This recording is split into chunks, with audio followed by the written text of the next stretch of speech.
Ladies and gentlemen, Pete Rose's path to Major League Baseball was carved with success. A lot of people who followed his career from an early age knew he was going to do a lot in whatever acumen of baseball he would do.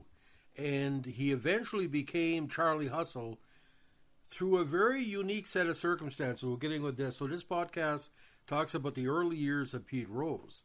Now, Peter Edward Rose, born April 1441 in Cincinnati, was one of four children born to Harry Francis Pete Rose, Sr., and Laverne near Bluebaum Rose. Encouraged by his parents to participate in sports, he played baseball and football at Western Hills High School. Although small for his age, he earned a starting running back position on his freshman football team. When he was not promoted to the varsity football squad his sophomore year, Rose was so dejected he soon lost interest in his studies. He ended up repeating his sophomore year of high school, so basically he failed.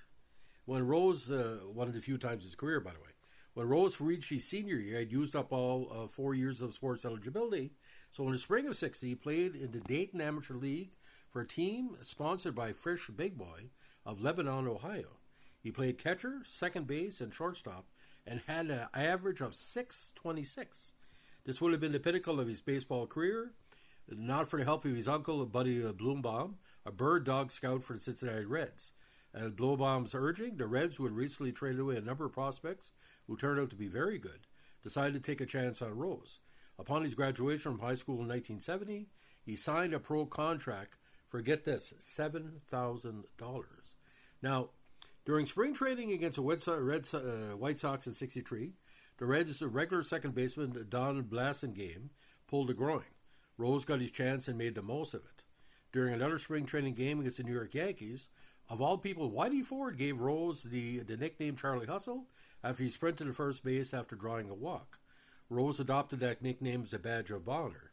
In Ken Burns' documentary Baseball, Ford's teammate and best friend Mickey Mantle claimed that Ford gave Rose a nickname after Rose, playing in left field, made an effort to climb the fence to try to catch a Mantle home run that was about 100 feet over his head. According to Mantle, when he returned to the dugout, Ford said, "Hey Mick, did you see old Charlie Hustle out there trying to catch that ball?" Now on April 8, 1963, Rose made his major league debut against the Pirates at Crosley Field and drew a walk in his first plate appearance.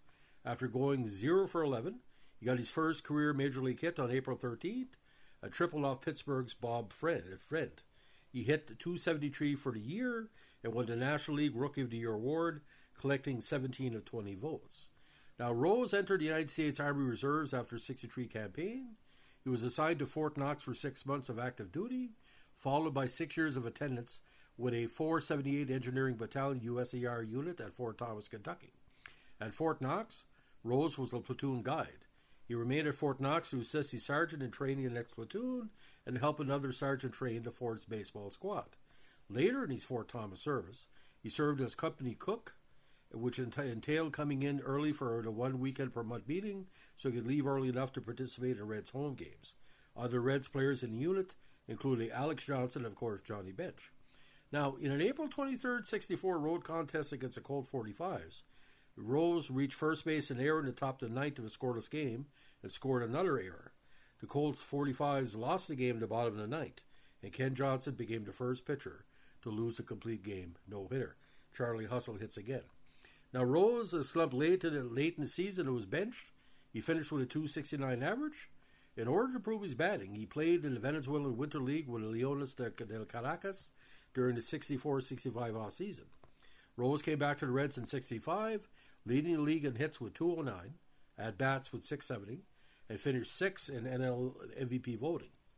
It was the first of his 10 seasons with 200-plus hits, and his .312 batting average was his first of 9 consecutive 300 seasons. He also hit a career-high 16 home runs in '66, then switched positions from second base to right field the following year. Now, a lot of people thought he would also maybe try it for catcher, but with Johnny Bench coming up, that pretty well kept open. Now, of course, Rose, known for his strong hitting streak later in his career, first came to major prominence for this. In '68, he started the season with a 22-game hitting streak, but missed 3 weeks, including the All-Star game, with a broken thumb, then had a 19-game hitting streak late in the season.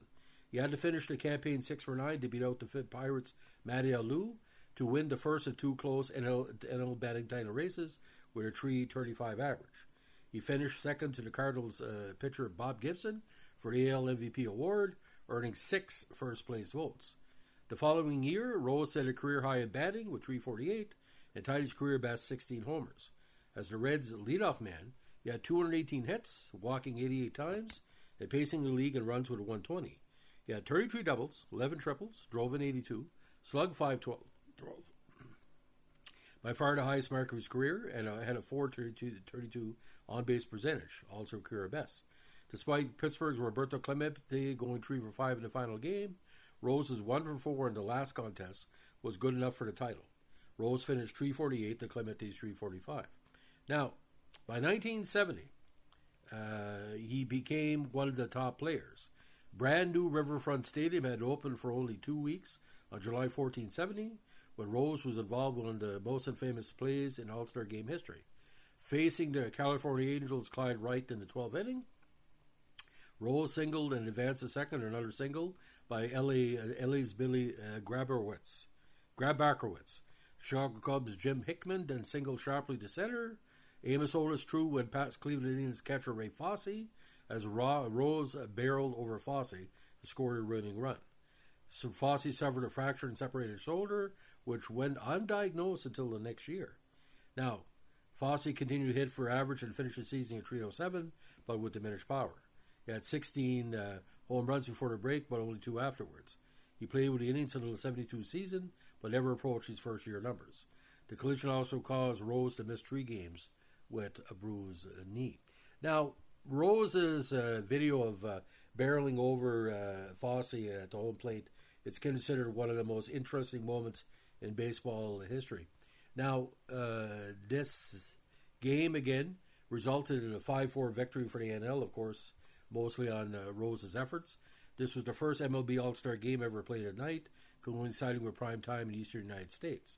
Now, Riverfront, again, was only open for 2 weeks, and the American League roster included Freehand, Boog Powell, Rod Carew, Harmon Killebrew, Luis Aparicio, Frank Howard, Frank Robinson, Carly Yastrzemski, pitchers Cuellar, Hunter, McDowell, McNally, Palmer, Perry, Pedersen, Stottlemyre, and Wright, and reserve Fosse, Moses, Sandy Alomar Sr., David Johnson, Tommy Harpy, Brooks Robinson, Jim Fregosi, Willie Horton, Alex Johnson, Tony Leva, Amos Otis, and Roy White, with Errol Weaver as the manager and Ralph Houck, Lefty Phillips as coaches. Now, elected starters were Bench, Allen, Beckert, Perez, Kessinger, Aaron, Cardi, and Mays. Rose was not a starter, by the way. Gibson, Horner, Merritt, Osteen, Perry, Seaver, Simpson, and Hoyt Willem were the pitchers.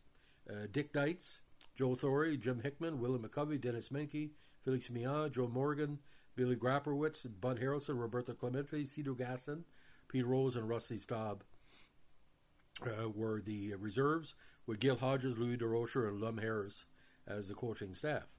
Now, again, I don't know exactly why that Rose didn't start, but it happens.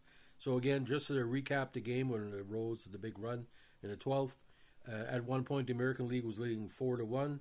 The National League tied it up with 3 runs at the bottom of the 9th, with Rose getting the record. Now, the Fosse injury, fractured and separated left shoulder again. The damage was not immediately noticed in X-rays that evening. Again, he played for a while, but the collision opened debate of collisions at home plate between a runner and a batter, with prohibitions of the practice imposed at the amateur level. Now, Buster Posey did suffer a season-ending injury during the 2011 MLB season on a similar play, and Major League Baseball imposed a rule prohibiting the practice in 2014.